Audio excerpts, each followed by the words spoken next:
All right, my friends, here we go. This is the grad show and beautiful time of the week. This will be kind of a long show. I don't know if I'll get done with it. If I don't, I'll do more tomorrow. Till later today, we're going to do a dojo talk, so that's why I'm a touch early getting this started. All right, first up, we got Lumbra. And Lumbra says, after a long time in the dojo, I was already part of Dojo 1.0. I'm trying to graduate for the first time. After trying different cohorts and not really progressing, I went to the 0 to 300 cohort. I know that I'm too strong for this cohort right now and also changed my preferred rating to Lichess. Unfortunately, I have too few opportunities to play tournaments that are impacting my national rating. In the beginning, I mostly played the English as well. Okay, wait a second. Is this person... Let's click on this person. 50 years old. Okay, this person is in the wrong cohort. This is the wrong cohort.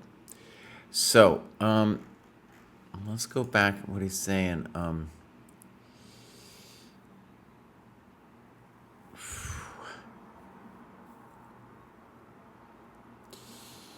So, what I would like you to do is, Lumbra, go to your correct cohort.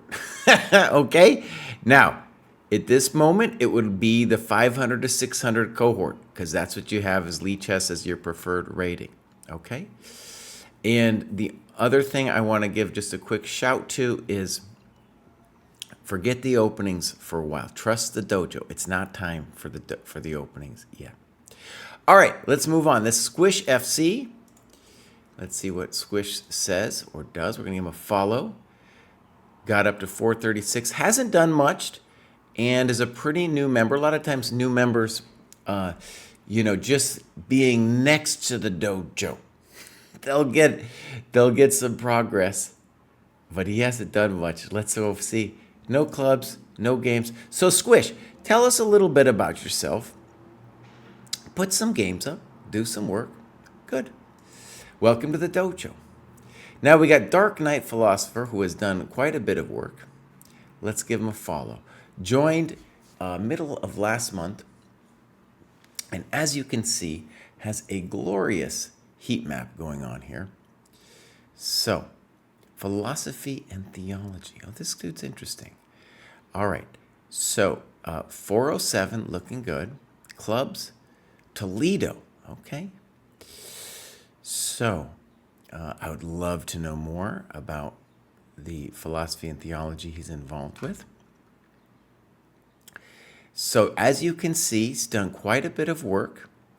And if we look at the rating graph, well, the work paid off. This is a great example. Somebody joins the dojo, they do some work, and then parabolic curve to the rescue. Okay, so we got some games. We got loads. All right, so let's click on this one. Now, actually, I'm going to click on this one down here, and I want to stress that the lowest time control that we want is a 30-0. However, I think I understand what's going on. Is our guy is playing like some USCF games at maybe a 25-0 tournament. Okay, let's click on this one. So, first thing is, I bet I have to reset my game review panel. So let's just reset it. I have to do this every show. I don't know why. My rating as a streamer, it's improving, but it's not that amazing. So I have to do this every time. Okay, does this look mostly okay? This looks a little bit too big. So let's just zoop. Nope. Zoop. Let's go zoop, and then we'll go zoop. Yeah, that looks appropriate.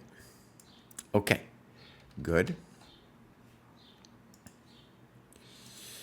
Now, let's first look at the time graph. And actually, so I'm doing this big series on how to make different chess.com ratings. Oh, wait, Kraai, fix every beginning of every show, we just got to dial it in here. Boom, there's the time graph. And in this series, one of the things that I'm talking about is that at this level, we often see people moving too fast. However, our guy here is doing fine with the clock. In fact, just exemplary, as we say.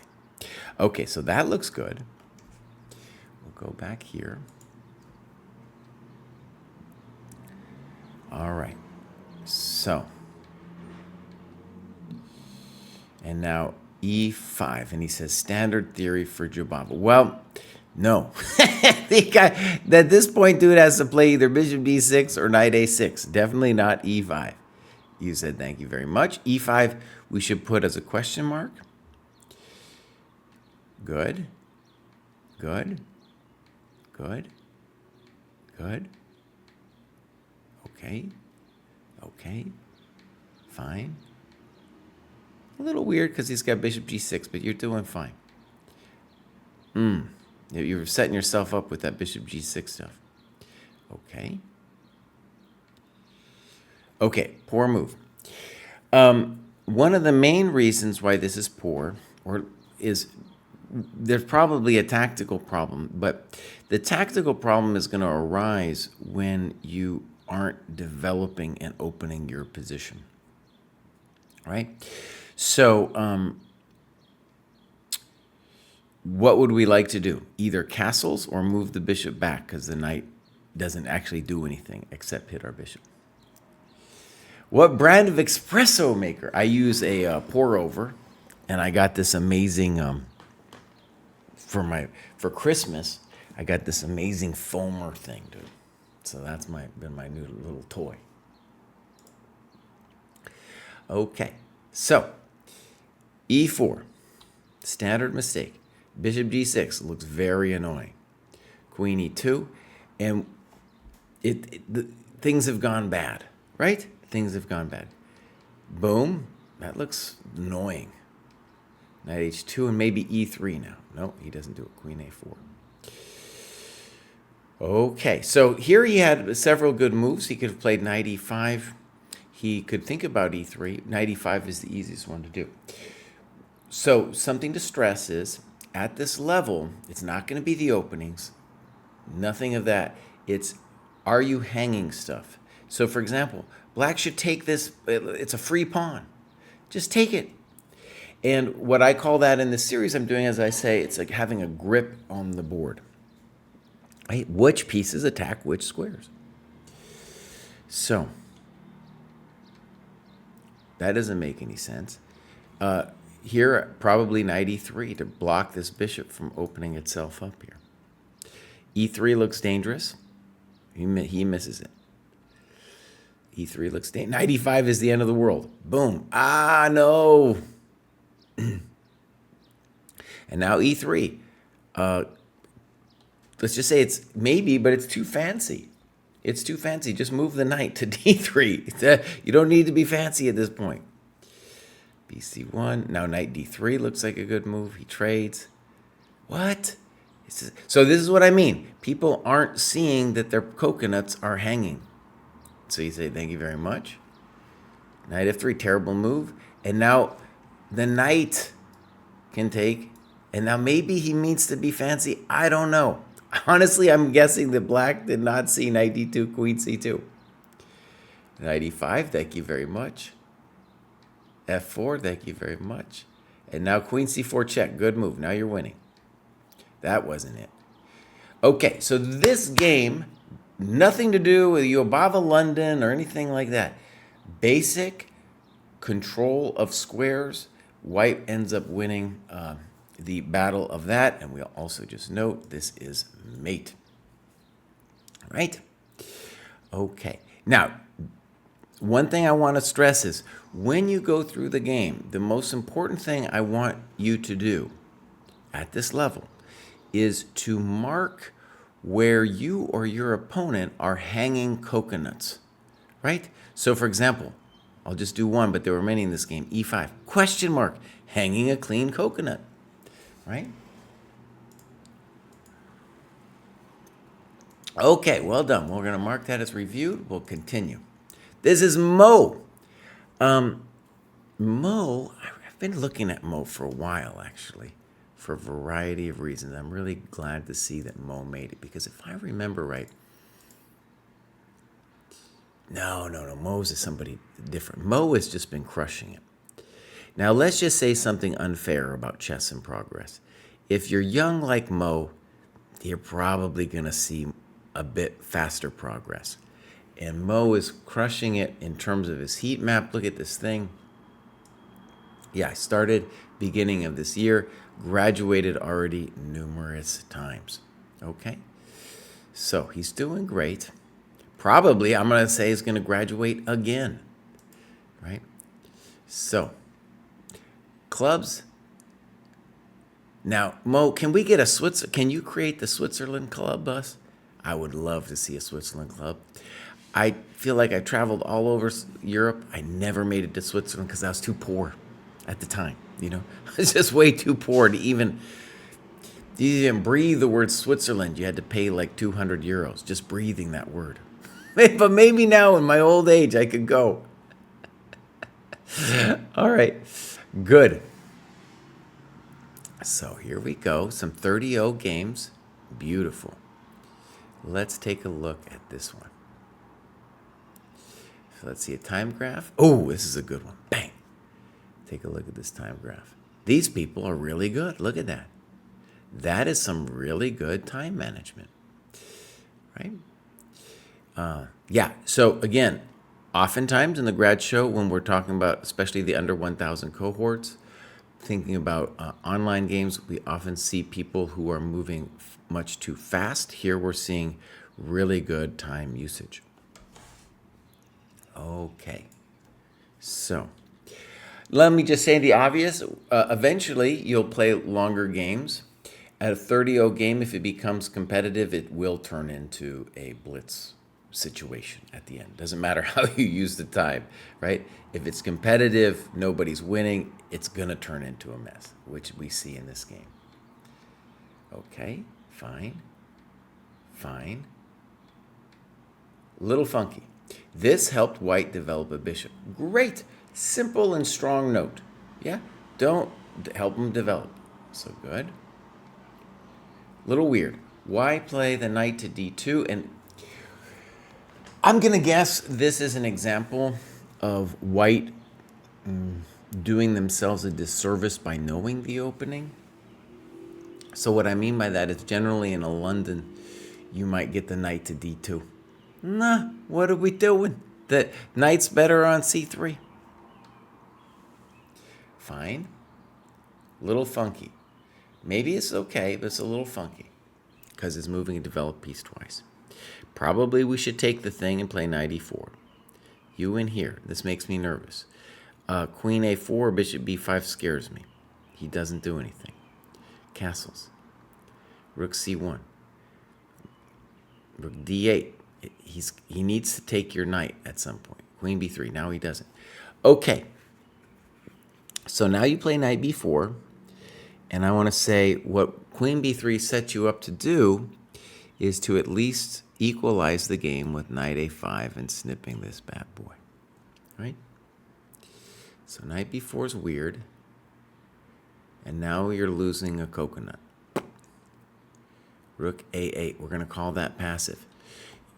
Better would be rook b8 and then taking this pawn.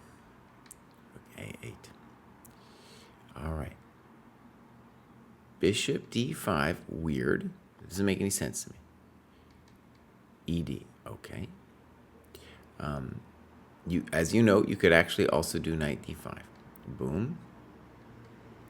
Fine. Pawn takes. Okay, good. Knight f3, I'm not sure I understand that move. Knight f3. Knight e4. Okay. Queen e7. Now, I think they could probably win a pawn. Maybe it's controversial, but like some kind of knight e7.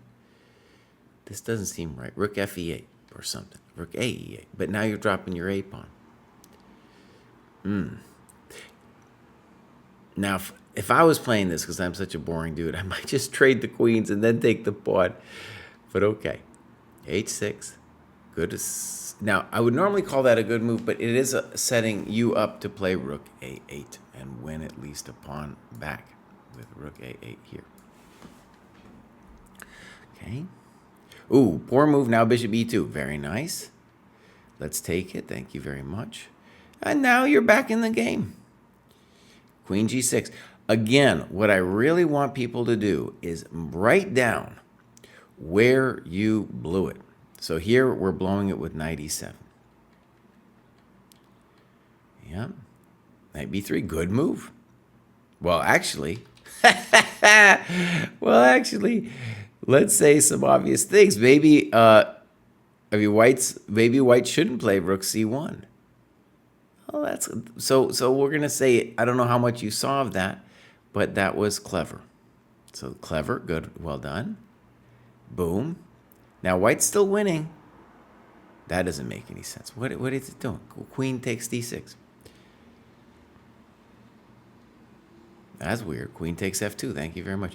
Again, mark down when people are losing their coconuts. Now, this one scares me because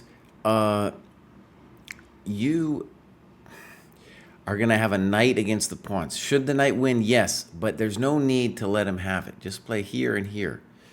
Something like that. It's going to be harder for the knight to catch those pawns. Like now, it's making me nervous. Now, king f2. This is where we need some annotations. d3. Here, b7, please. You're going to have to find knight b8. It's still going to be hot here. It's still going to be hot. Like here, here. Now you got to play knight b8. And I play here, here, here. This is what I mean. It makes me nervous. It makes me nervous. You might not, this is not necessarily over Grover, if you know what I'm saying. Okay, so a little bit more annotations. And again, I want to stress, at this level, you want to be hypersensitive to who is hanging their coconuts. You and your opponent will be hanging those coconuts, and those are the moves that you want to pay particular attention to. Okay, next up, Tristan also graduating. Oh, but he's saying no. He's just working his way up, so we'll ignore him as he wishes. Dami. I remember Dami from last week.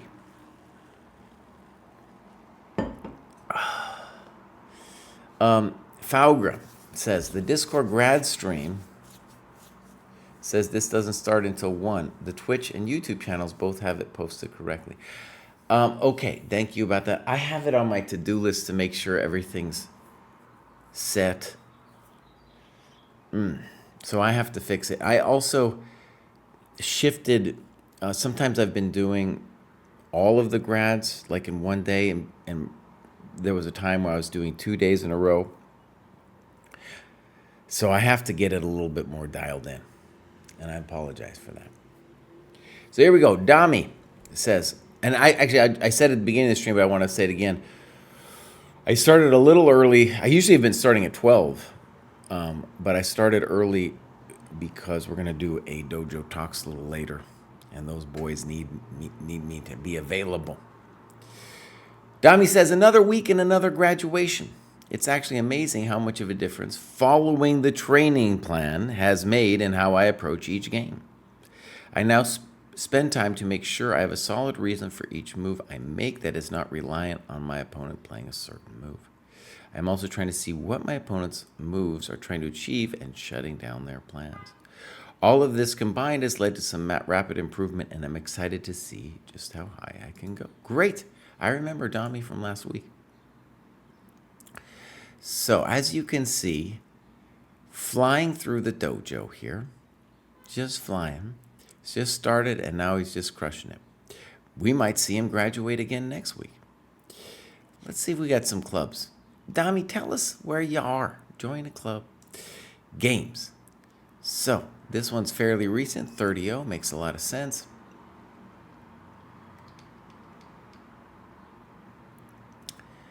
All right. It's said or sad that I missed my first graduation because of that. Okay. I hear you. I hear you. I hear you. I'm going to try to dial it in a little bit better. I'm going to dial it in a little bit better. I promise.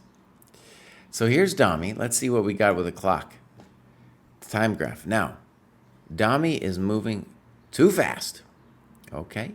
So unless he's just crushing here, he is moving too fast. This is why we created the main impetus for creating this time management rating and the time graph itself was to have people witness how fast they move. And one of the great reasons we go over our games is Dami says right here, he says, my time usage was not as good as has been in other games, and this really shows in the middle game when I lose my advantage. So great. Part of, what's the window open?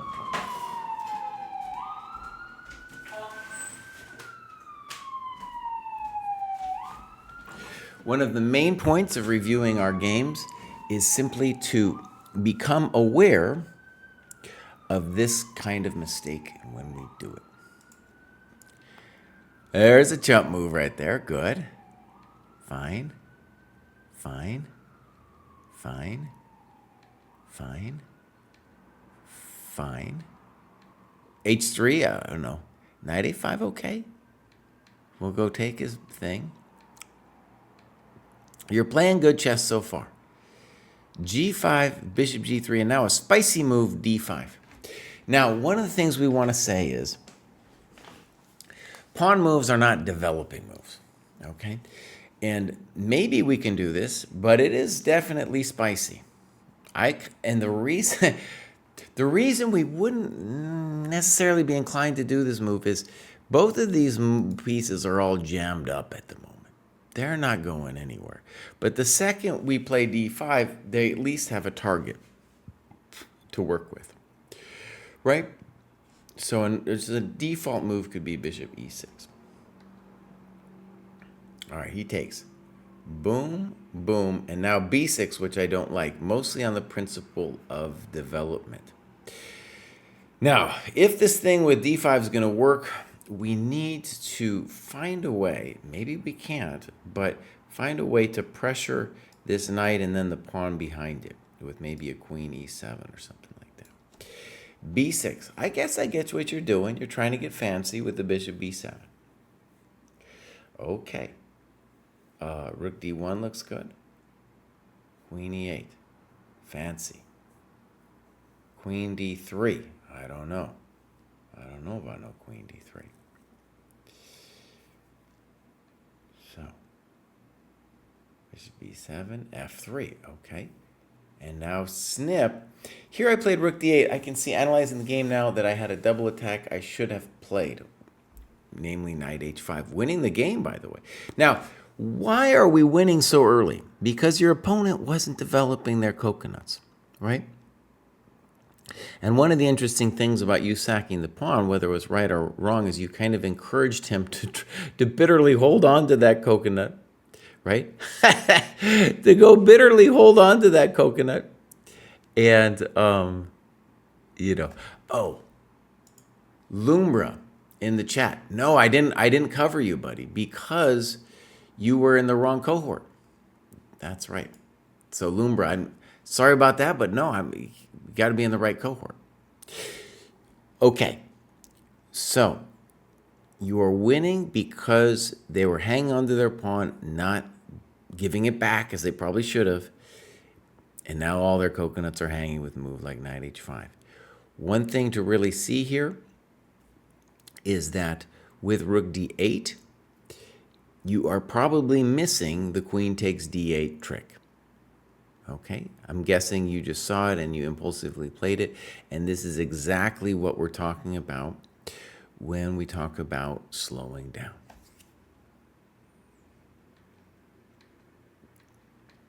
Now he's up a pawn. And I don't know if you can get it back easily. Knight H5. I'm not sure it does anything now because he should just play bishop H2.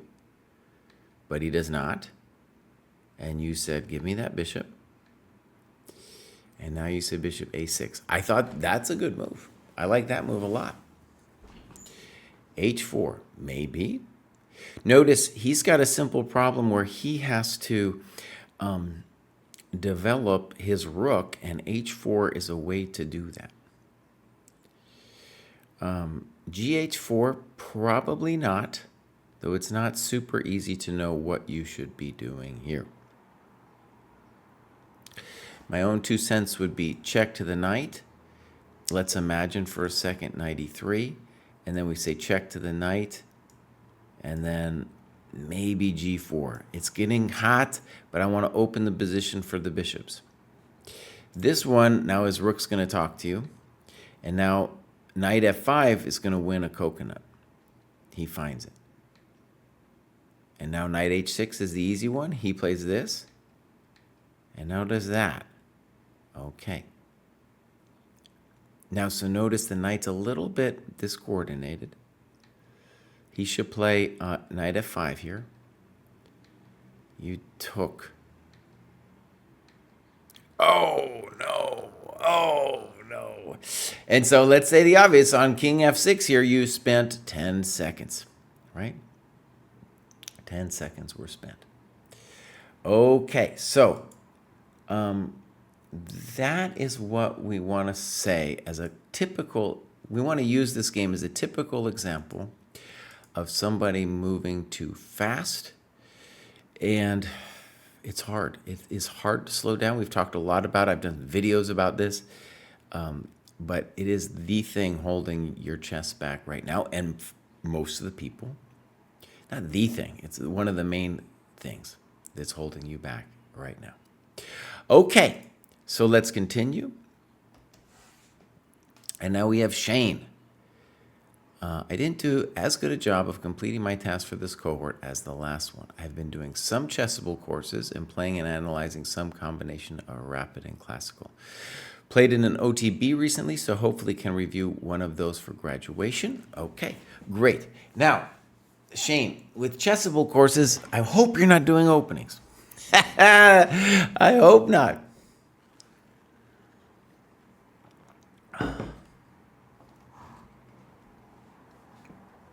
Thank you, Lumbra. Thank you. That makes sense to me. All right, so let me first copy and paste this thing. All right, and we'll go take a look at Shane. And I'm following here. Now that my daughter is 6, yeah, this is second graduation, going to sleep at a regular time, get some play in the evening, okay? And I believe he's got a OTB in the pocket. 801, nice graduation. As you can see, a very nice heat map and a very nice progression with the rating. This is what we like to see here at the dojo. 50 plus, I'm in that one, buddy. Yep. All right, games. Oh, now here we got something important. 1510, Shane, is not where we want to be, but you told me that you had a game OTB, so let's click on this one. Bang. So this is Washington Open against Shane, and we do have a time graph. So here we go, and incredibly, white is, well, it's not incredible. This happens all the time, is that somebody is not thinking. And because I think one of the benefits of the dojo is when I yell at you for you not using enough time, there's hopefully, and other people maybe yell at you, there's a culture at the dojo which is like, bows, at least take your time. These other people you're playing, they're not going to use anything. Okay, he said after that he played intentionally fast. Not a good strategy. So, great. Okay, so let's get into this game. And I'm going to mark it as reviewed. And so here we go. This is an OTB. By the way, I very much appreciate, Shane, that you wrote down the times. I know that's not easy, but it helps you and me see what was going on with the time during the game. All right, this move looks a little frisky to me because white could play bishop c6 and knight e5. And this one's a little weird too. But you're doing fine. Honestly, as long as you don't stop developing, you're going to be okay. So this is the first move I don't like. Why? Because it's not developing. But you're still okay. Okay. Fine. Fine. Fine. Fine. Fine. Fine. You could also play d6. This is fine. And now d4. Okay, now one of the things, actually, this is a little advanced, so I don't even know if I want to go there. But d6, although it looks miserable, keeps your structure solid. You know, everybody's protected. And now with d5, you thought for a while on it too. By the way, you have plenty of time here. So this is a long time control game that he's playing.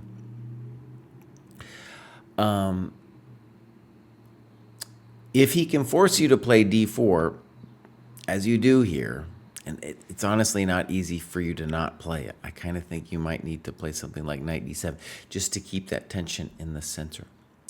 But anyways, this is a mild achievement for him because now he's got this square and this weak pawn. All right, so h3, okay, fancy, good move. All right, rook b8, fine. Bishop a3, pointless, very good. You could also play knight d7, knight d2. Okay, now makes me a little nervous, but you're still doing fine. Queen d2, rook a8, okay. Rook c1 makes no sense. Now, the kid is going to be playing random moves because he's not thinking. And you say, rook d8, not 100% sure of my plan here. I might have been thinking about getting the knight to b7 to protect the a pawn. Okay, that would be a journey. That would be a journey. Moves I like are like g6 to stop the knight and maybe just gain some space. Yeah, you're doing fine. Now, this, I can understand that this kind of position could drive you insane, right? And in general, you want to just do things like g6 to prevent your opponent from doing stuff. He's not actually doing anything to you here. Okay. I don't know what either side is doing. Good. Okay. That move I don't like. Engine says f6 was better. So what's the problem? When you play f5, you are creating a situation where he's going to get control of the e4 square and you're opening up these guys. If you're going to play g5, you probably want to get a pawn to take it back so you don't lose control of that square. You are doing fine here, and a move like f6, you're just saying, boss, I'm in control. Now, what I can really appreciate, too, is you're thinking. You're thinking here, right? Okay. So he blows it. Why? Because he moves too fast. And f4. Nice move. So now you're gaining space, and you're killing this bishop. Okay. Knight h1. Well, we can't complain. And right, f3 looks fantastic. f3 looks great. Why? Because you want to open up his king. All right. g5. You're still doing great. f3. Now, what I want you to see here is what we really want is we want to bring this rook over here and then play for h5, g4, right? So knight f6 first, maybe. Okay. Good. Good move, rook g6. Queen g1. This guy doesn't know. He doesn't know. And now knight f6. You talk about g4. Oh, g4 would be a hell of a move. Yeah, let's look at this. Boom, boom, boom, boom. Hello. Hello. Oh, baby. That's what he gets. Woo. Well, thank you, Falgr. I try. One bummer is I've never figured out there's a way to do the chat on YouTube and Twitch, and my restream thing is broken and they won't help me out at the dojo. I've asked a number of times. So anyways, I try. All right. So G4 would be a hell of a move. I'm not upset, though. Knight of 6. Great. We're just building it. G3. Oh, frisky. So what's the issue with G3? Well, he's opening the position up on your side of the board. Fine. Maybe. I think you could also bring the other rook in. That one I don't like because you're giving control over this square up. Okay. And he could play knight G4, and I guess he's okay then. All right. I think he should have taken with a rook. Okay, interesting. Now, the issue with knight f4 is if he had taken, as he should have, it might be hard. It might be hard to actually get in. So while it looks weird, I think we should consider knight g7 followed by an attempt to take over the f file. Your opponent doesn't understand that, though, because they're thinking too fast. Rook f8, good move. Let's bring the other rook in. Nice. King g1. Knight e6, fine. Let's just talk about what our problem is. And this is the kind of thing I'd want you to write in your notes. The bishop is poor. Lacrios asks, am I doing 1,000 grads today? So far, that's what it is. He might need 1,000 plus, and if I get to it, I will. All right, so knight e6. Now the bummer is, if we trade everything off, now we've lost a lot of dynamic opportunities for ourselves. So, first of all, even though white has played miserably here, it's not super easy to see how we're going to knock this guy out. I think this is the best move. And notice he can't move the knight. And so maybe we would see bishop takes, rook takes here. And we don't want him to trade everything off, so that's why I think this is a good move. And we'll get in. We'll at least get in. All right, we traded everything. And you say, was trying to simplify since I was low on time. Yeah, so the issue is, let's just look at this. It's now very dangerous because your pawns are weak and your bishop is so poor. Your bishop on c7.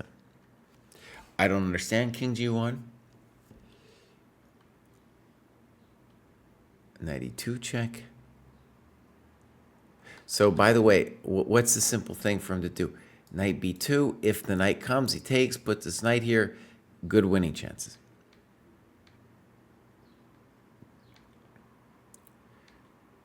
Okay, now he's got a lot of weak pawns to deal with. Knight c4, though, is more flexible because the knight wasn't going anywhere. And now we lost our coconut. Oh, man. It's really kind of unfair. Man. And, well, we talk about this being the fatal mistake, but honestly, you're already gone here. Yeah, and your notes are appropriate. Oh, so sometimes these children, when they're moving too fast, they'll beat us. And I think one of the challenges of this game, and I would have found it challenging too, is you got to a position in the middle game where it was hard to find plans. And he didn't know what he was doing either. He was just moving back and forth, you know. And so next time, hopefully you'll be able to positionally outplay him. But I understand how that went downhill. Okay. Oh, I hate it. I hate it when they beat a dojo or when they don't use any time. All right, so there we go. Shane, that was a good annotation. And what we also want to say is you and your opponent really didn't hang a lot of coconuts until the very end, right? Maybe it was a kind of position where it was hard to hang the coconuts, but basically no one was hanging coconuts. All right, so that's encouraging. Next up, we got Feral Cat.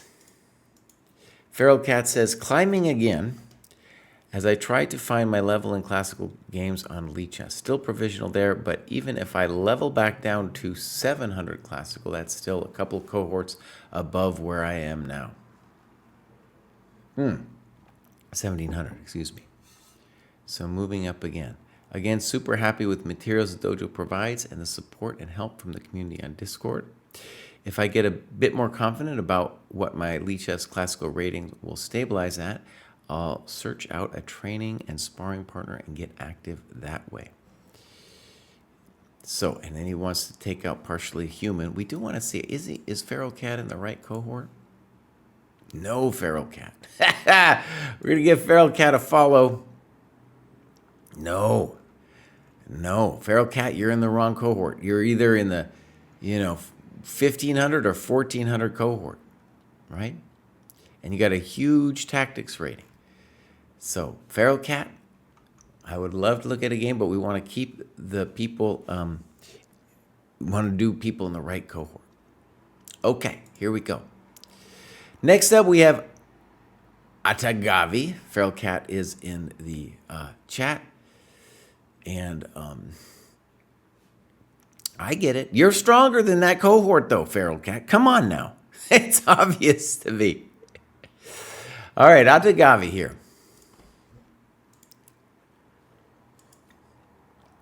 So, Atagavi looks like they just joined.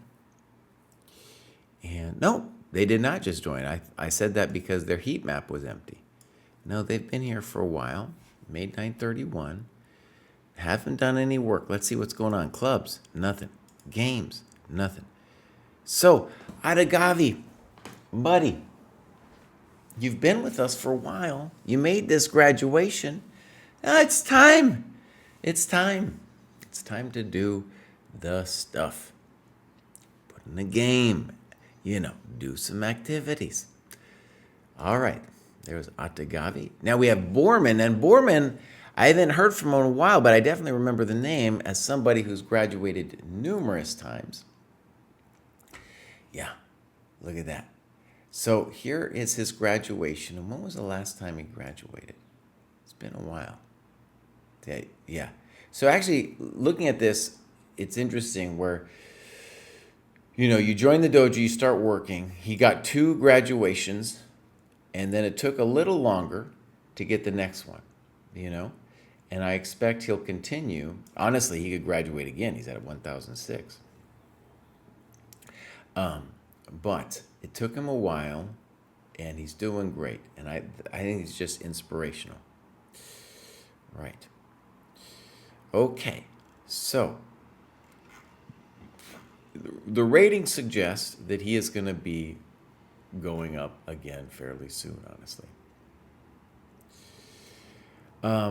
George Hornsby asks, is it only the under 1,000? I think we're going to continue. I think we're going to go beyond that.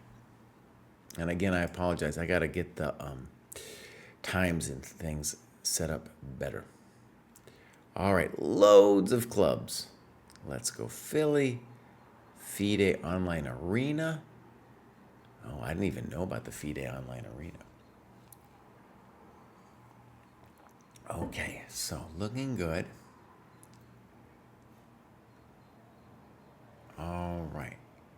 Games. Loads. And now, let me just say, we're moving up the cohorts now. In general, we will be looking at a minimum time control of 30 plus 30. So let's go over here and do this first one. Time graph. Holy moly. Now, what we often see, let me just say what it looks like to me. Then we'll see if the game bears this out. So it's 30 plus 30. They use their time reasonably well at the beginning, and then they stop thinking. And what I want to say about that is often what we see at the dojo is they get to an end game and then they're unable to think, both because it's an end game and they don't know what's going on, and there's a lot of calculation and it's hard for them to calculate, and because they're exhausted. So that's, maybe we'll see. We'll just check around move 25 what happened there, right? Okay, question. Hey, Jesse, it's my understanding you one-on-one coaching. Where to contact you to inquire about that? You could contact me on our Discord. I'm doing less of it now. I did start a workshop. It's been a very enjoyable workshop so far, where we're looking at game annotations. And right now we have a workshop with 5 people, and it goes from 1,200 to 1,500. I'm going to start another workshop in a couple weeks, and I'm just going to raise it a little bit. So it'll go 1,300 to 1,600. And I'll try to make the announcement maybe in the next week when that will be. Okay, great. Let's go into the game. So this is Mr. Borman. So far, so good. Fine. Little frisky, C5. Okay.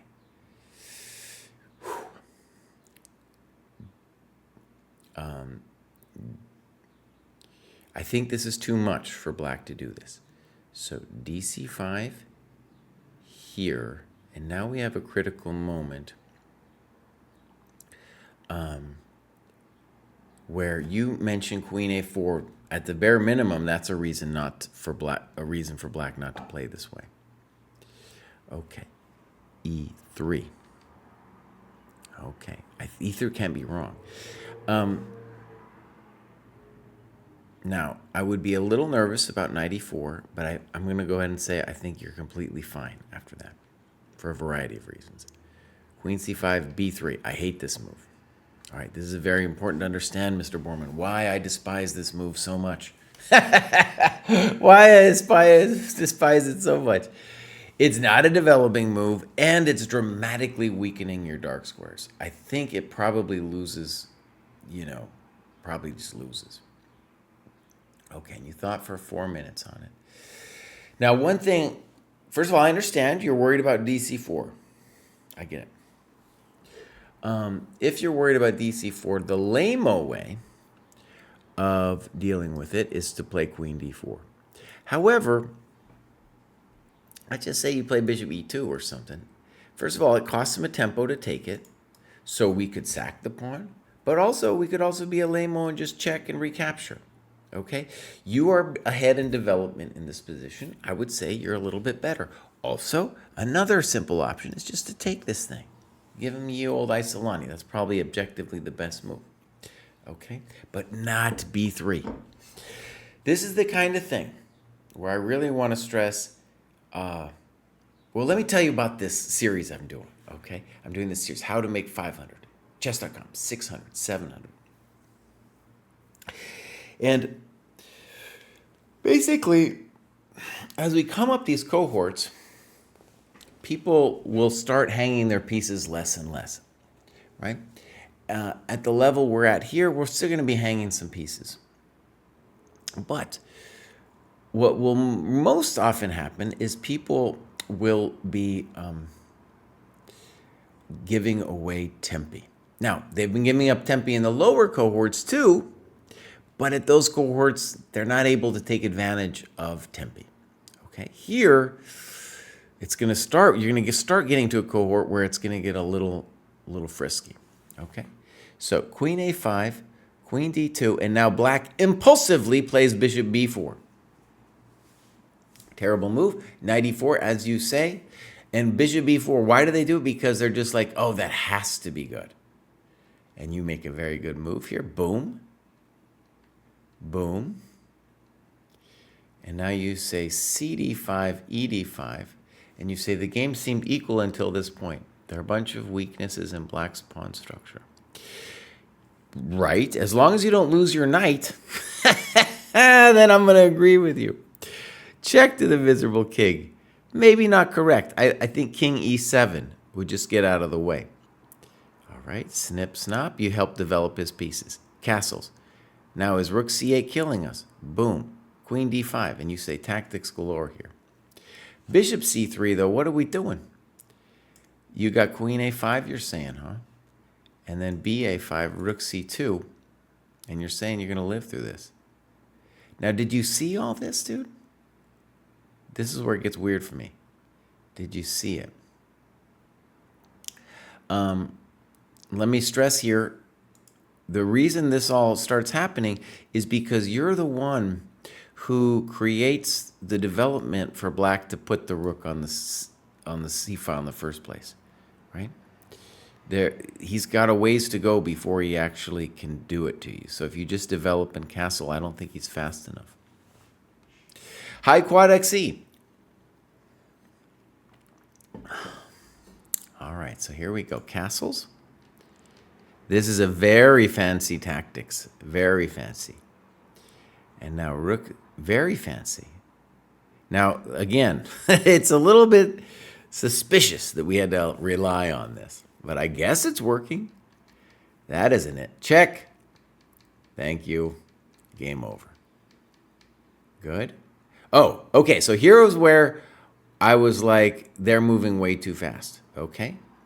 So rook f1, he's still in control of the time. Knight d4, good move. Fine. Fine.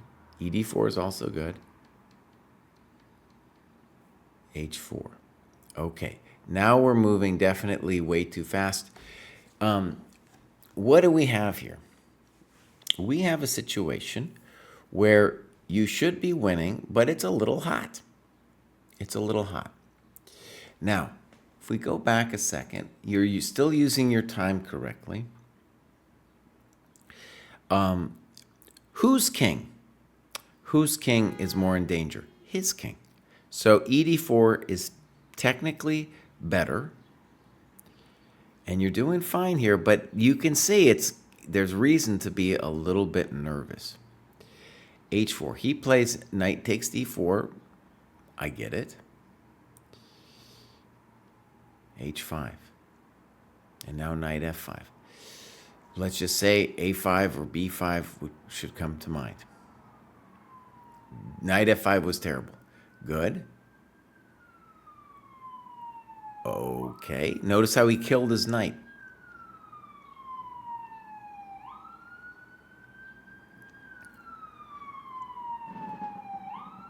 Oh, that was very nice.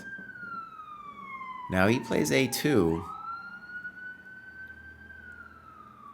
And I guess you're in time. The a2 wasn't it though, was it? All right. So, I'm going to take back a lot of my criticism about the time usage. It could have been slower, but it is true that when we got to this point, it is pretty well done. Okay, well done. That was Kay Borman. I'm going to say pretty good looking game, except for the crime, the chess crime of b3 over here. Even if, like, and don't tell yourself, oh, it was a mistake because black has a tactic here. No, it was a mistake because you need to get your king to safety. And that's not a development. Well, Nordovich, there you go, buddy. Nordovich, I haven't heard from you in a long time, so it's good to hear from you. All right. Next up, we have Radanus, who has graduated numerous times. And let's go look at Radanus. Excited to join the dojo. Loved chess since I was a kid. Played casually, though never in a structured way. Now, as an adult learner, I'm back into the game after a long break. Work as a consultant and being an insomniac. Oh, I think I remember this from last week. So, Radanus is graduating all over the place. It's unclear if they're doing much work, though. Let's go see. Clubs. ADHD. Games, no, I take it. No, he's doing work. Now, Aradonos, very important. In general, you need to be doing 30 games at a minimum here, okay? And the great place to do it are the round robin tournaments. Let's go look at your 30 here. Oh, but these are ancient games, but these are ancient. This is 2024 Aradonos. What's going on here? So it seems like you did it a bunch of games when you joined the dojo and haven't done any since. So one of the things I really try to do is just look at games that are recent. Okay, but Aradonos, you're doing great. And yeah, well, let's get some more done. Next up, we got Tick. What does Tick say? Thanks for the training plan. Since I follow your plan, my rating is increasing. I'm really training instead of watching passively opening courses on YouTube. Perfect. I still don't know how to analyze my games without a computer, but I'm trying to work on it. My priority work is tactics. Okay. Now, a couple things I want to say, because a lot of people might be in your shoes. Like, how do I analyze a game? Especially when you're just starting, I think it's really good to have somebody to work with. So if you're somebody maybe in the same cohort, maybe someone you played a game with even, and you can start just by asking some questions with that person of like, well, what should I be looking at in this game, right? It's a fun way to start, because at the beginning you might say to yourself, oh, I don't know what questions to ask, right? I don't know what I should be looking for. All right, let's go take a look at Tick. Congratulations on making it out of the 1,000. And Tick is clearly crushing here. Look at that work. So that looks great. And let's take a look at some clubs. French. There we go. Games. We got a game. 30 plus 0. Now, we are going to look at this Tick, but I want to stress 30 plus 30 is now the minimum for your classical games. Okay? One of the reasons, actually, in terms of analyzing your games, I want to stress is you want to play a longer game that you can then look at, right? It'll be more interesting to look at. There'll be more thoughts to consider. All right, here we go. Time. And what we're seeing is your opponent was a criminal when it came to time usage, right? Now, one of the things we'll see is even though we're getting higher in the cohorts, especially with online play, we're going to see people that aren't thinking. They're making impulsive moves. And that's definitely what we're seeing here. Okay, so there's our time graph. And we could obviously say the same about you, Tick, right? Okay, here we go. But you did much better than your opponent for sure. It's sometimes hard for people to move slow when their opponent is moving so fast. You're doing fine. Fine. Fine. Fine. Fine. Fine. Fine. Fine. You're doing fine. Fine. All right, Rook DE1. So now we get a little situation. Is your opponent just moving? They're just moving. Rook HE1 would make a lot more sense. And now you have to come up with a plan. I see many moves for you here. I see E5. I see knight B6. I see your move of knight E4.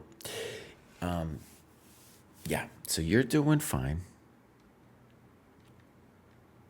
Maybe they shouldn't take, because now their knight has to go somewhere weird. Okay, so now it's really interesting. I had to choose which pawn I save. Choose F7 because it's another fork between my rooks. Okay, so now, if we don't have an idea here, then we don't want to do this move. The thing I thought maybe you were banking on, it's too deep, crack, too deep, but would be check to the miserable knight, takes.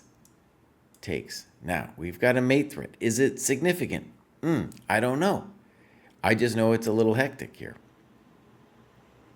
White has many moves that they could play. C3 is one of them. King D1 is another one. But do you have compensation? Maybe. let's say c3, knight b6. He gets one of your rooks, you're going to come at his king. I don't know. I don't know. I don't know. Maybe not. Maybe not.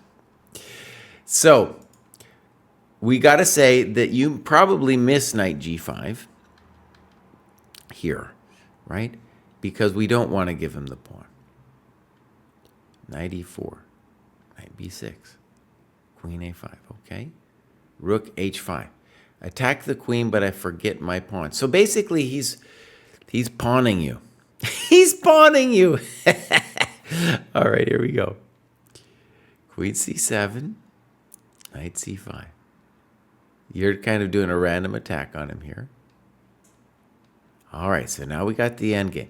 Now, you still have plenty of chances to hold this because your opponent's moving too fast. Good. Weird. Okay.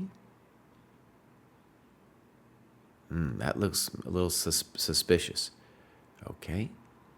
And now you go check to the miserable king. And now you play knight g2. Self-pinning my knight. I don't know what to do. He had no safe square. Now, you don't have to take on e3. Okay, you don't have to. And look at what happens. Your opponent is not thinking and plays instantly this one. And now you have an exclam. Bam! Now you're back in the game. Now you're back in the game. Good. All right. You got a couple good moves here. You play rook f8. It's a mistake. Whenever you make a mistake like this, try to say what you should have done. Right?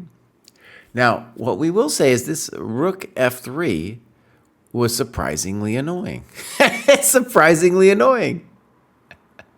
It's unfairly annoying, I even want to say. It's unfairly annoying. Oh, yeah. What a bummer. Because we can't move the pawn. Because of this pawn. Oh, that was unfair. I want to say that's bad luck. Yeah, because if he comes... Oh, man. What a bummer.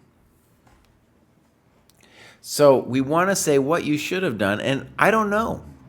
This is a really bad situation.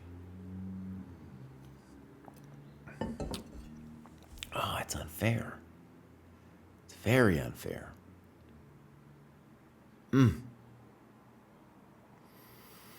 I feel for you here. Because White blew it. White was the one who blew it, and then this happens to us, and now there's really not much for us to do.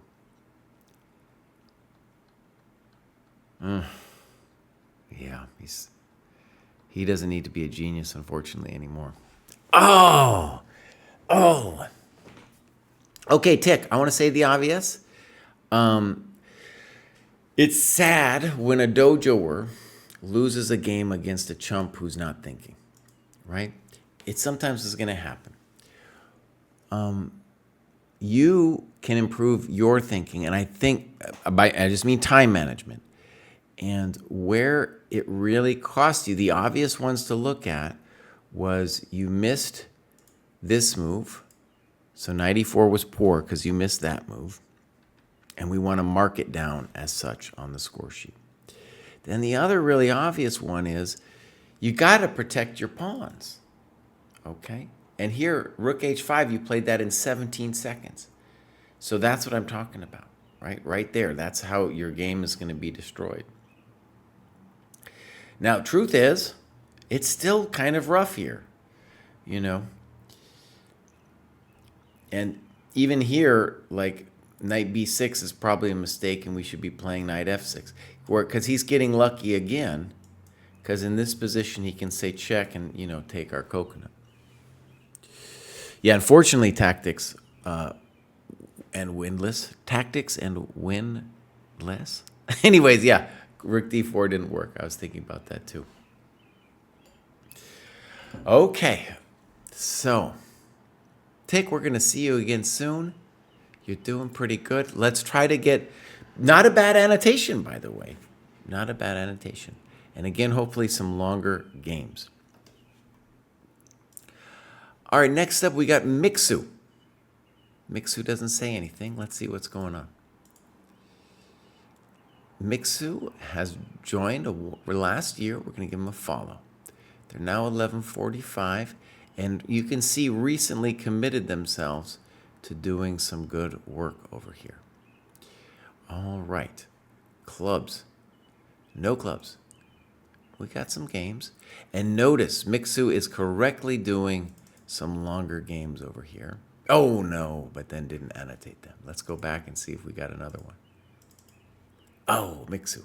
We got to annotate those games, but we got to annotate them.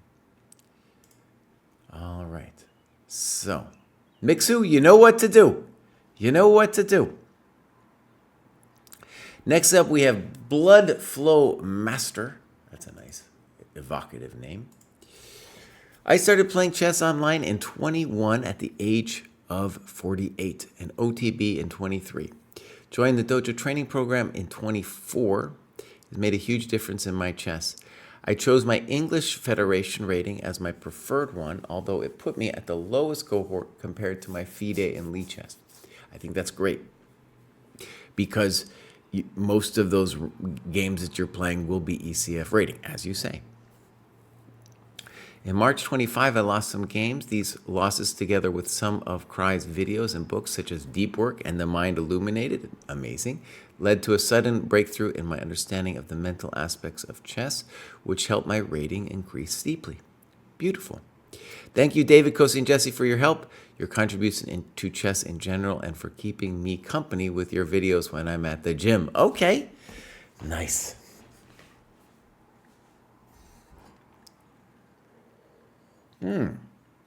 Interesting. Quad is in the chat saying that maybe he's a heart surgeon. That's exciting. That was a fit with Blood Flow Master. Then I can imagine maybe he doesn't have much time. One of those alpha people just moving and moving all the time and has to, do some task management, checking out my vids, and he's at the treadmill or something at the gym. Plug the book. Are we talking about how to analyze our games? Is that what we're talking about? Check it out, how to analyze your games by the dojo. Actually, periodically I go over there to Amazon and see how many reviews we've got or something like that. I haven't looked in a while, so let's go. Your games, ChessDojo. How to analyze your games. We only have 24 reviews? Come on, buddy. We need more reviews than that. Darn it. Well, I'm getting this link. I'm going to post it in the chat. You people need to be reading this book. And then if you have, you need to give us a review on ye old Amazon. Okay, so here's Blood Flow Master. Let's go check him out.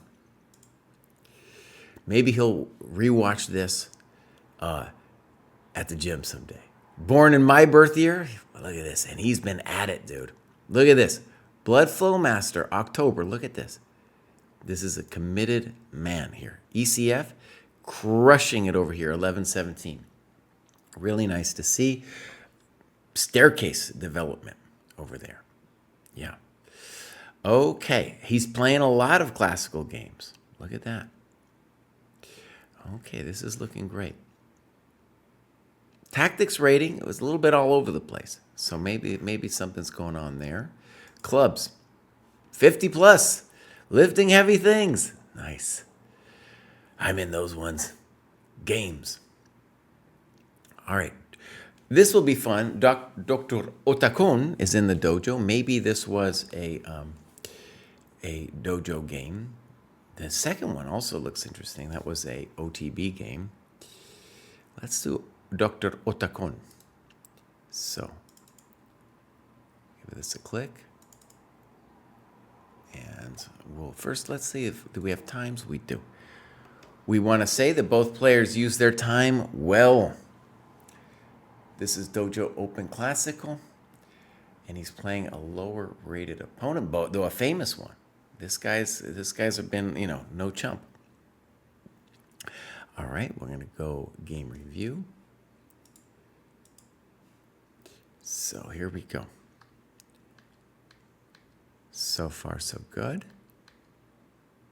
This is generally bishop c4 is a mistake. Now, let's It's funny.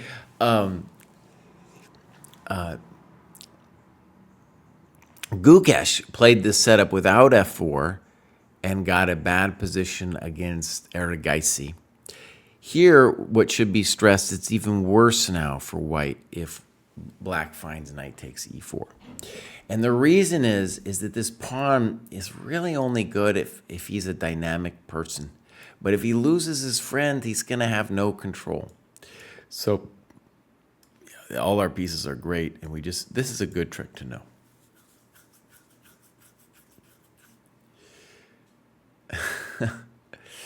All right, so castles, he misses it, and now white's fine after d3. Bishop g4. Okay, so he played c5, transposing to some Sicilian stuff. However, as long as you develop, you're going to be okay. Good. Okay. Okay. Okay, you're doing fine. This move worried me because I wanted to play e6 to blunt the light square bishop, and I thought this was no longer a good option. Okay, so what we want to say is f5 is the right move on principle because he wants to develop the rook and the bishop. This is what we call the dream of Federico the f-pawn. Okay, now, if we could, we would like to play knight d7. Unfortunately for us, he's got snip, snop, and snook, and we're toast.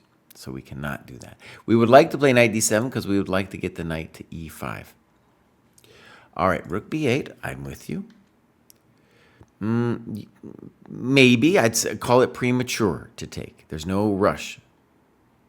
a4, a6, and now knight d5. And you say this move did not make sense here. I agree. So, very important. Try to make an educated guess about what you think white should do. Right? To my mind, for example, a5 looks annoying. Just stopping you from doing b5. Okay. Good. Perfect. I'm going to guess he missed that. Bishop b5. Beautiful. Beautiful, simple chess. Now you're fine because white's attack isn't going anywhere. c3, good move. Snip, snap. Queen g3. Is it superficial? It looks superficial. And now you talk about rook a8 looks good. And bishop e5, I don't know. I don't know. Another simple default move you could think about here is b4. And the idea is I just want to move this pawn so I get access to that square. Right? Okay, so here we go. Bishop e5. He's playing for some kind of trick on the light squares. Okay. Queen e8. It's a little hokey, right? Queen h4. Rook. Bishop. Bishop, bishop, queen. And now we've got to say we're probably a little worse here. Or at least that we're in a situation where I feel nervous. Good move. Okay. Pop, pop, and now rook b7. All right. And here the question is, can he hurt you? Right? Can he hurt you? He plays bishop b3 after thinking 6 minutes. And I guess you're okay. Let's see. The question would be rook f7, bishop e6, and then I guess we're just going to say knight d8, and you're killing him. Little lucky. Little lucky. Okay. If we go back, if that's not going to work out for him, by the way, what's the simple thing he should do? No, don't trade queens. You know, don't trade queens. Go back. Go back. Keep those queens on the board. Okay. In fact, here, rook f3, it looks good, but it's not really what we wanted. Okay, so this all happens. Rook b7, king g7, good move. Poor move. And now knight e5 screams, I think, to be played. b4, oh, it's also a good move. That doesn't make any sense to me. Knight e5, good move. You're doing great. Yeah, I love your position here. D4, frisky. Now, let's call this the critical momentito for Mr. Sofrito. Here you spend 3 minutes, and if I was playing this game, I really want to tank on this move because let's talk about it. This rook is a little nervous for white. What do I mean? I mean, the thing is unhappy. It's unhappy there. It might get trapped. It's not actually doing anything. So you played knight c4. And honestly, maybe a pretty good move. White impulsively now plays bishop d3. And you find a great move. Look at this. Bang! Remember I was talking about how the rook on f6 made me nervous? Boom! Boom. And of course this is a mistake. What are you doing, buddy? What are you doing now? You just gave me the exchange. All right, what do I need to see? Marble says, I'm worried. What? Marble's worried. I don't know. I don't actually understand it. Did you make Fauger mad? I don't know. All right. So, Blood Flow Master, that was a good game, and something, if you've been watching this grad show from the beginning, what I want you to see is, yes, we can criticize certain moves that Blood Flow made. Like, let's say at a GM level, maybe this is not so good. But basically, if Blood Flow Master just makes developing moves, he's going to be fine, right? Okay, so great game. And I thought also, if Dr. Otto Kohn watches at some point, I think f5 is a very testing move. And it was really moving the develop piece twice, which was the thing that got him in trouble. Okay, well done. Boom. Next up, we got a novel. Red Fox in a Box says, it was personal turmoil that brought me back to chess, and seeing my progress has been a real source of strength, helping me find my way through it. With all the change in my life, and echoing Jesse's idea of the cave of self-improvement, I felt a renewed drive to improve my chess and have greatly welcomed the much-needed distraction this goal has offered. Maybe I might dive in a little too deep sometimes, but I've enjoyed every moment of the journey. I owe most of my improvement to the Polgar Maiden 2 puzzles, which have been incredibly effective in sharpening my board vision. Absolutely. Especially in recognizing the squares controlled by both my pieces and my opponents. Preach! Preach it! Another major factor in my improvement has been the community of improvers. Nearly all of my interactions have been positive, and having fellow chess lovers to talk with has made the journey even more enjoyable and motivating. One critique I share with others is the lack of involvement in some of the round-robin tournaments, especially around registration and follow-through with games or communications. These areas could definitely be improved to enhance the overall experience. That said, the tournaments have still been awesome whenever I've been able to schedule games and compete.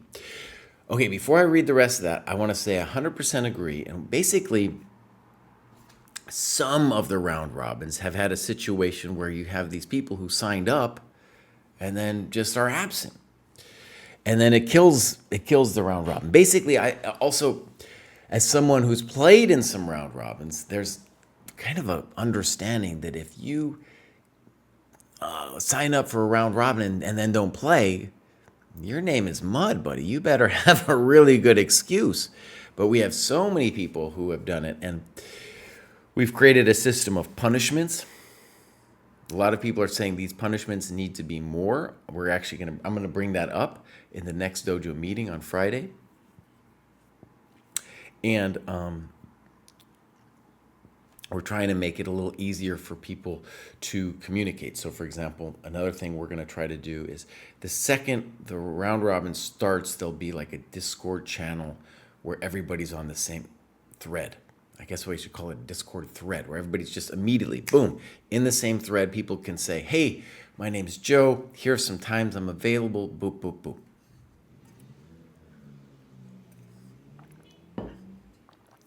By the way, did the How to Annotate Classical Games the Dojo Way ever come out? Yeah, it did. Boom. Hit that Amazon link. Give us a buy that book and give us a review. I just looking at it today. That book needs help. Okay, next, Red Fox in a Box says, my next goal is to get back to my peak rating of 1450 and build enough confidence to sign up for my first OTB. Beautiful. Okay, here's Red Fox in a Box. So, 21 from Vancouver. Started playing in 21, took a long break, found my passion again in 25. So, beautiful. As you can see, really committed since the beginning of May. And slaying over here with the rating gains. So that looks great. Canada Dojo. If I have a request, you could do a Vancouver Dojo. I will say Vancouver, one of the most beautiful places in the world. Now, it's based on my experience there in the summer. But I'll say in the summer, that place is amazing, man. That place is amazing. Okay, let's see if we got some games.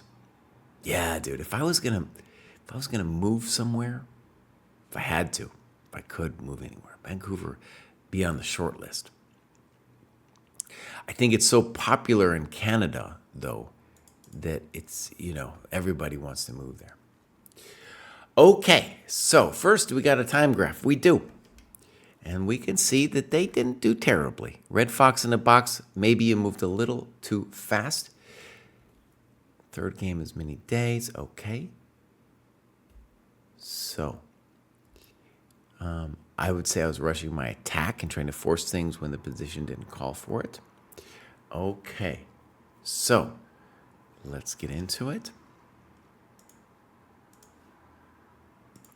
Here's Red Fox in a Box. So far, so good.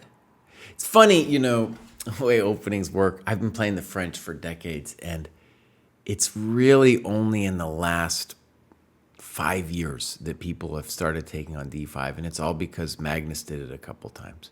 And now everybody's taking on d5 like a maniac. Fine. Fine. Fine. Fine. Yeah. Okay. Now,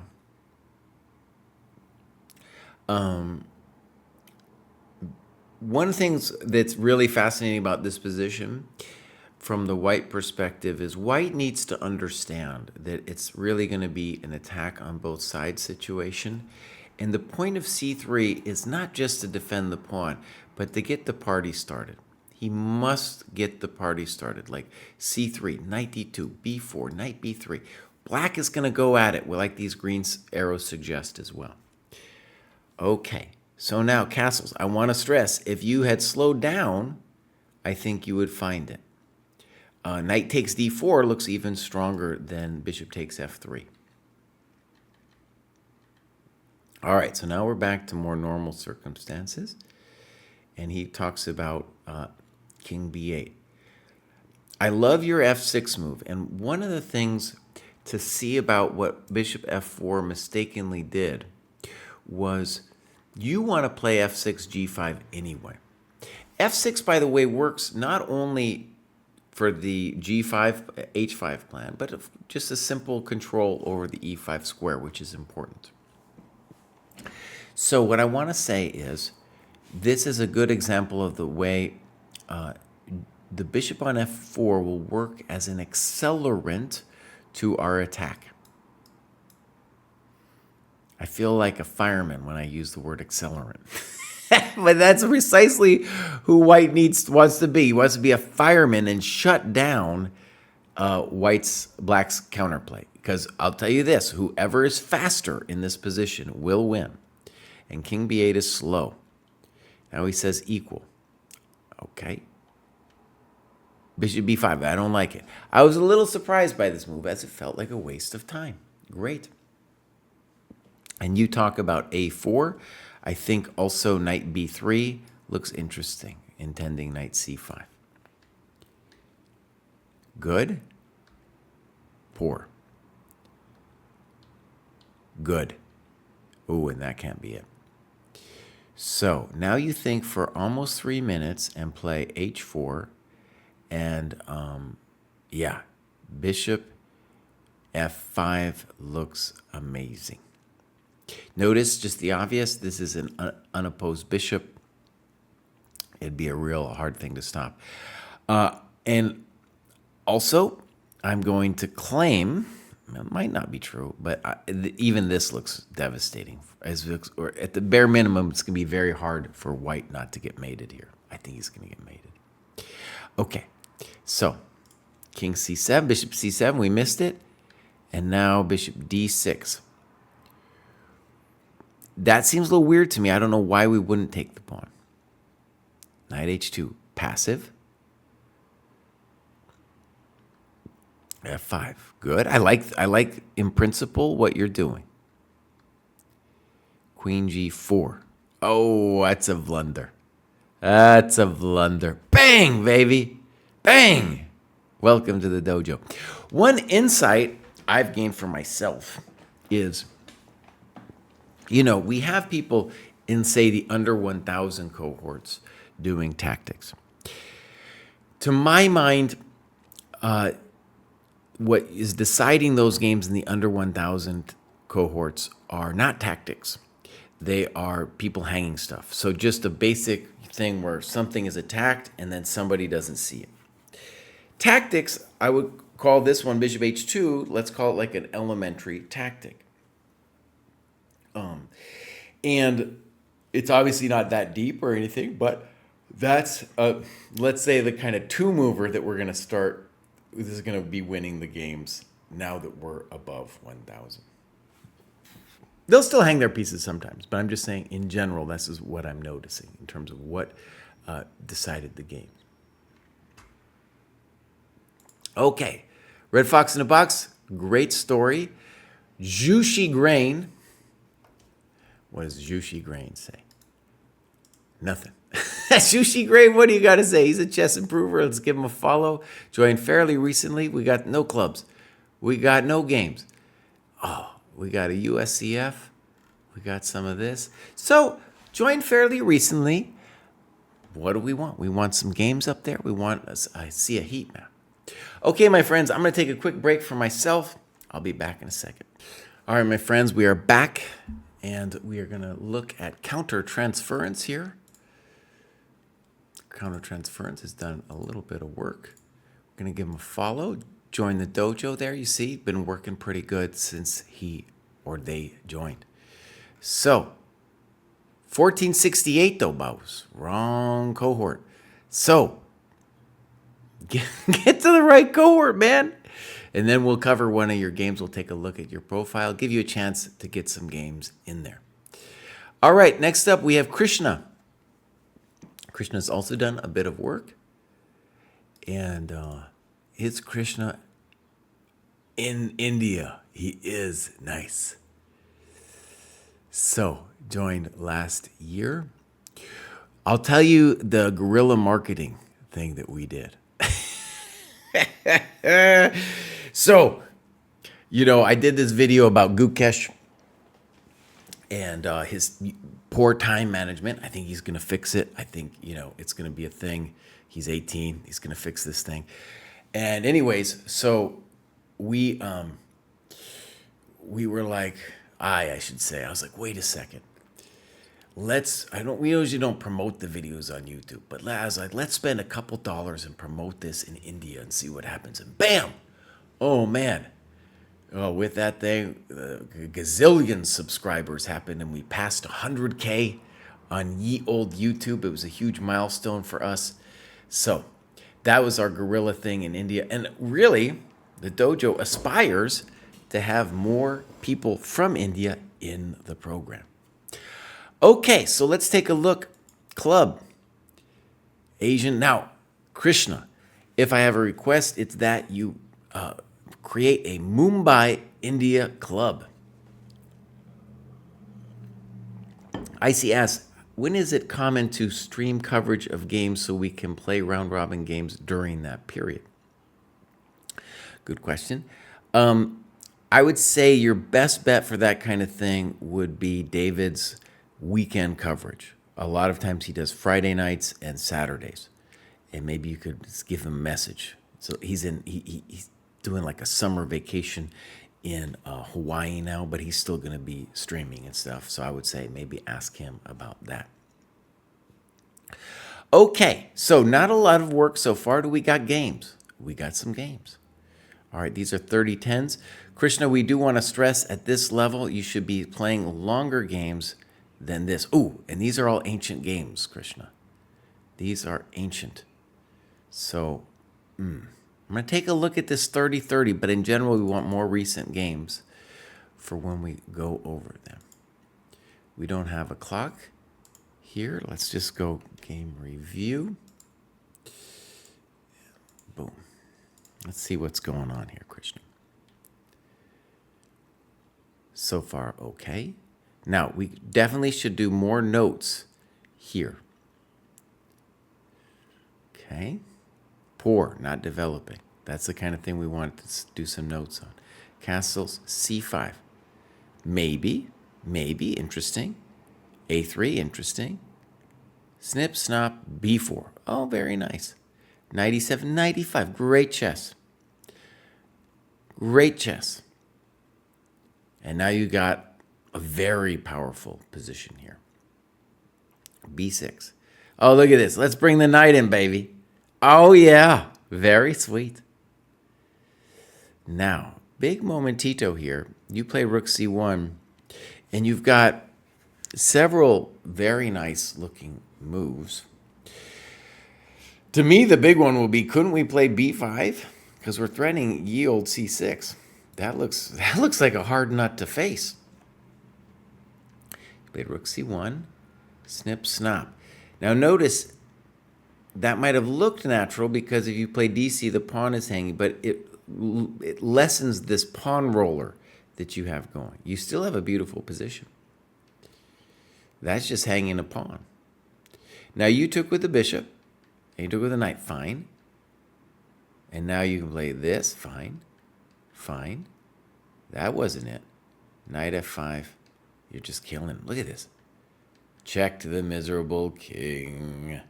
So, Krishna, great. I'm hoping, I think you'll graduate again, well, hopefully pretty soon. And the thing we'll stress is that get some more recent games analyzed. All right, and get that Mumbai Club. I want to see that Mumbai Club up there. We got a question from Bastoon. Bastoon's a famous dojoer. I've got more active in the program, but I'm not anymore on the Discord server. Do you know how I can join it again? Well, I think there's a variety of ways. Generally, on every YouTube channel we have has a link to the dojo and dojo server. Yeah, so that would be the easiest way. Okay, now a famous person, Lacrios. And Lacrios says, finally managed to graduate again for the 8th time, but this one was tough with lots of ups and downs. Things I did wrong, too much opening work, too many blitz and rapid, too little classical games. Things I did right. I analyzed most of my games without an engine, kept hacking away at the mates, studied play chess every single day. I found the automated training plan very helpful. Oh, thank you. We worked so hard at that. Reminding me to go through those parts of the program where I was slacking off. Big props to the sensei and the tech team for making this addition to the dojo. I also read Amateur's Mind and found it helpful to have a framework of evaluation. One of the most important things I took away from the book is to stop being reactive and to go forward with my plans. Another useful idea that I hope to take with me going forward is one I took from one of David's old videos. In general, the one who recaptures improves his position the most. Interesting, I'd never heard that. I found this idea applied in many of the most instructive games that I had to study in this cohort. The one who recaptures improves his position the most. I'm gonna just dwell on that for a second. I'd never heard that before. Chorus asks, been stuck at 1700. What changes to make to reach 2000? I'll tell you what you do. You go join the dojo. Go join in fact, actually, this is a good one. If you use, we're going to say pin. I should have pinned this ages ago. We're going to say pin. Use code dojo to get 40% off till June 15th. You still have a moment to do it. Oh, I hit the wrong button. You still got a momentito to do it. Bang. So, there it is. All right, Lacros, I think that's a great synopsis. I think, that's something anybody could do, especially if it's been a lot of work. It's just say what went right, what went wrong. All right, here we go. This is Lacros, a famous dojoer. Oh, he's doing all kinds of non-dojo work. 1206. Okay. Look at those graduations, my friend. This is why he's famous. This man, he's killing it. Tactics rating way above where he's at. So we're going to see Lacros again quite soon. He's flying up there. All right. Now, what is he doing? Hold on. Let's just activity. He's doing all these tactics. Oh, wow. Okay, so this is like all time of what he's done. But wait. Okay, so this is...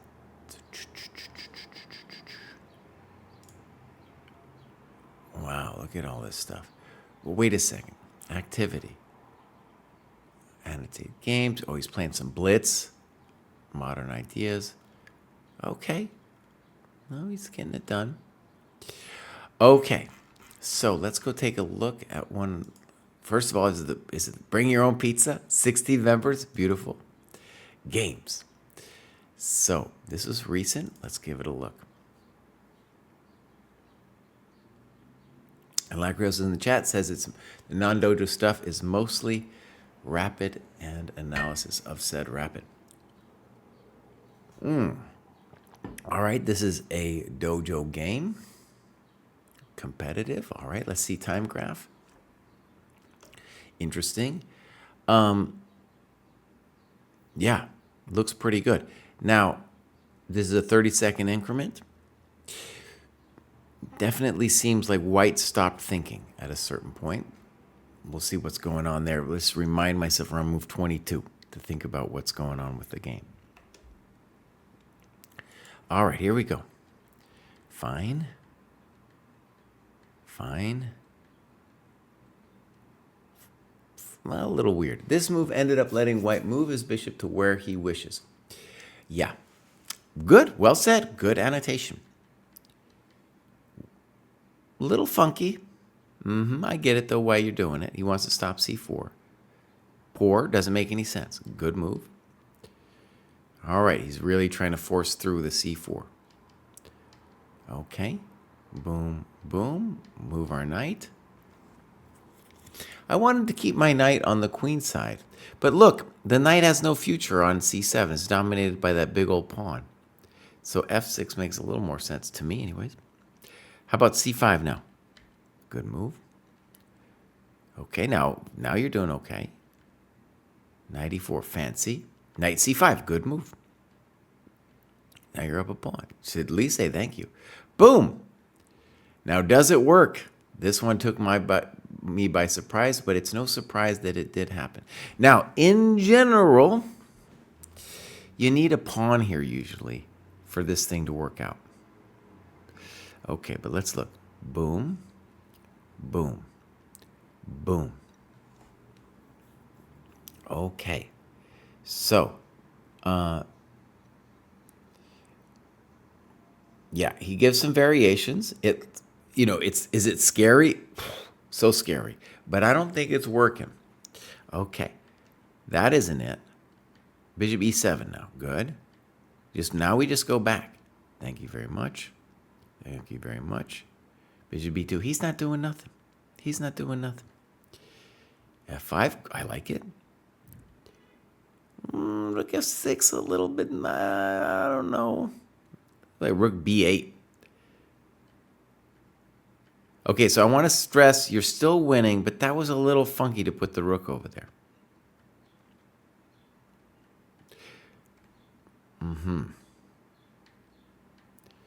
So now I don't like, see, this is what I don't like. Now the knight on c7 is terrible. He's getting a little play.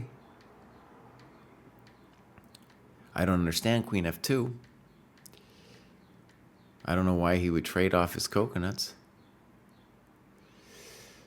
Okay, so here's the situation where you are moving too fast, my friend. And you don't have much time. He's moving too fast. And you mentioned bishop e4, which is a good move. So what I want you to see, Lacrios, is the moves, especially like, actually, you were completely crushing him. Once you played bishop e7, it was clear to everyone involved that his attack had completely bit it here.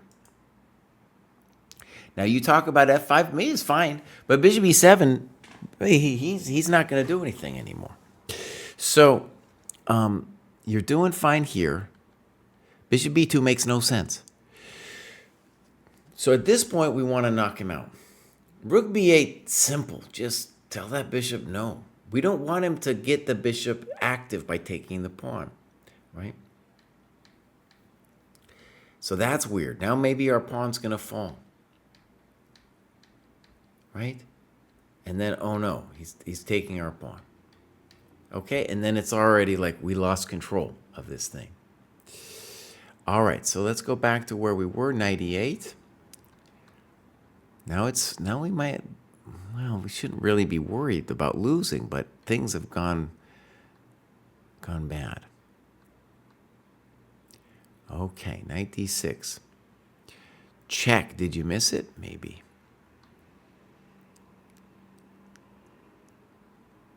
Okay.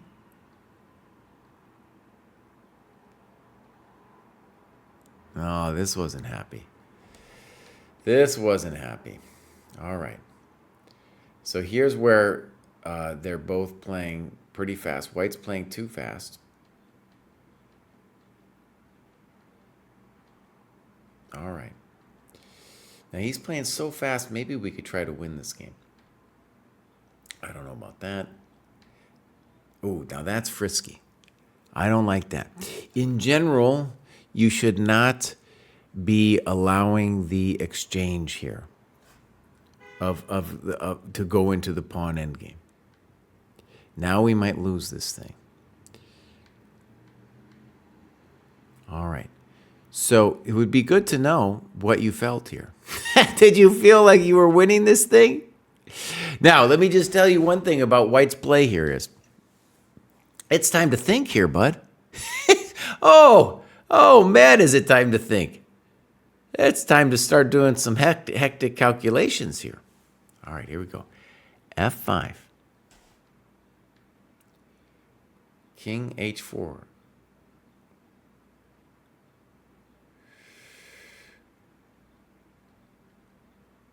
This is where I don't think White thought this through. Now this is just a draw. And then a crime happens here. Oh, no. Oh, no.